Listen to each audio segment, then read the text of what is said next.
पेठ तालुका राष्ट्रवादी काँग्रेस यांच्या वतीनं तहसीलदार यांना निवेदन. पेठ तालुका कृषी अधिकारी यांच्या कार्यालयाला कृषी अधिकारी यांच्या माध्यमातून कृषी मित्र म्हणून काम करत असलेले सुमारे 147 कृषी मित्र हे गेली 5, 8, 12, 13 ते 17, 18 या कालावधीपासून कृषी मित्र म्हणून कृषी सहाय्यक ग्रामाधिकारी यांच्यासोबत सर्व कामं शेतीची ऑनलाईन करतात, परंतु त्यांना कोणतेही मानधन दिले जात नाही. ही बाब मंत्री महोदय नामदार नरहरी झिरवाळ साहेब यांच्या निदर्शनास आणून दिली.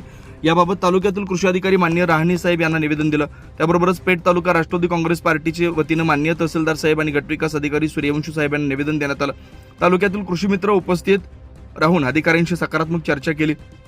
लवकरच तालुक्याचं शिष्टमंडळ मंत्री महोदय नामदार नरहरी झिरवाळ साहेब यांची भेट घेऊन पूर्ण महाराष्ट्रातील कृषी मित्रांना कायमस्वरूपी मानधन देण्याबाबत पाठपुरावा करण्यात येईल असं निवेदन साहेबांशी चर्चा करून कायमस्वरूपी मानधन देण्याबाबत व त्यांना कायमस्वरूपी कृषी मित्र म्हणून नेमणूक करण्याची मागणी करण्यात येते.